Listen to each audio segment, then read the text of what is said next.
from this to this.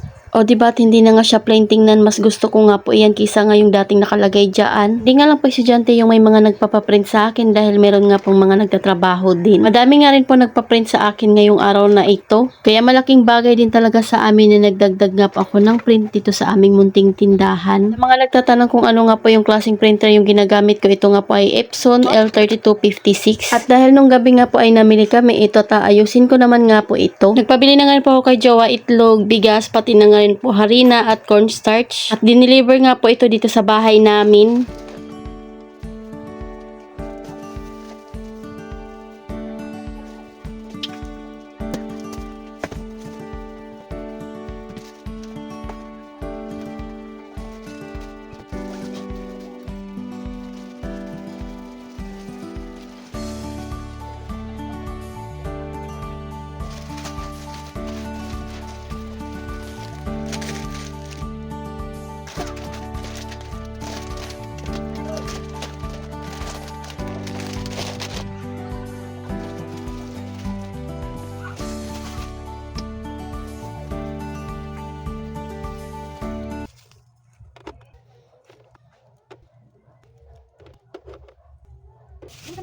Seven. Yes. 7 pesos. Isa? 7. 7.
Tasty boy, garlic boy.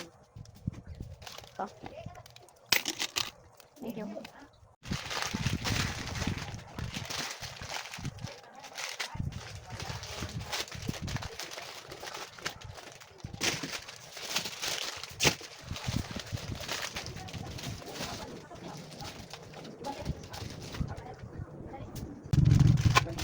Wala kang 10 be? Mamaya na lang pag may 10 ka. Okay, sige. Bawas ko na rin dito. Sa number mo, bali 1,010 plus 105 less 1,500. 385 ang sukli. 300. I-send ko na lang. 5, 45. Apat? Sige. Limahin mo na.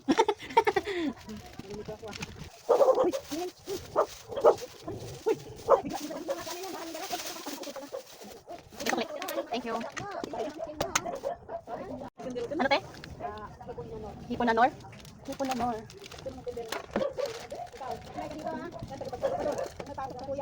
Nor. Thank you. So ito na nga yung binili ko kumarites. Buti na lang talaga at wala namang damage yung dumating sa amin. Pero dahil may nakadikit nga po doon na fragile na sticker. Kung makikita nyo nga kumarites 922 na nga po dyan dahil nanood pa nga kami sa Netflix. Mga kasama na nga rin po itong mga double-sided tape. Ang dami nga magagandang pagpipilian na wall decor kumarites, pero ito nga lang po yung nagustuhan ko. Simple lang siya pero appealing nga po siya sa mata ko. Pero niyang mailagay lahat ng double-sided tape, ang gagawin niya naman nga po ay ilalagay niya na nga po doon. Buti na nga lang talaga at naka-finish nga po yung aming dingding kaya madikit na nga po iyan. Sabi ko nga sa kanya kumarites, siguraduhin niyang pantay nga yung pagkakadikit niya. Abay wala na nga kaming extrang double-sided tape. Ay kung malaki lang yung bahay namin kumarites, hindi lang ganito yung ipapagawa ko kay Jowa. Pero okay lang iyon at pagagandahin na nga lang natin para hindi naman nga boring. At dahil mahilig nga ako sa mga fake plants, kaya ito na nga po yung in-order ko.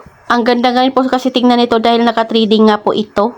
So ayan, at mabilis nga lang din ni Jowa ayan kumarites na ilagay. Nagpalagay na nga rin po ako sa kanya ng pailaw doon sa likod ng TV. Ito nga po yung before kumarites nung naiangat na yung TV. At nung natanggal na nga po yung nakalagay dyan, at ito nga po yung after. O diba tingnan nyo naman kung gaano nga po siya kaganda tingnan. Pag sa labas ka naman nga po, ito yung makikita mo sa loob ng bahay namin na may tindahan. So, yun lang muna kumarites. Salamat sa panonood. Follow for more. God bless us. At sana i-share nyo na nga rin po itong aking video.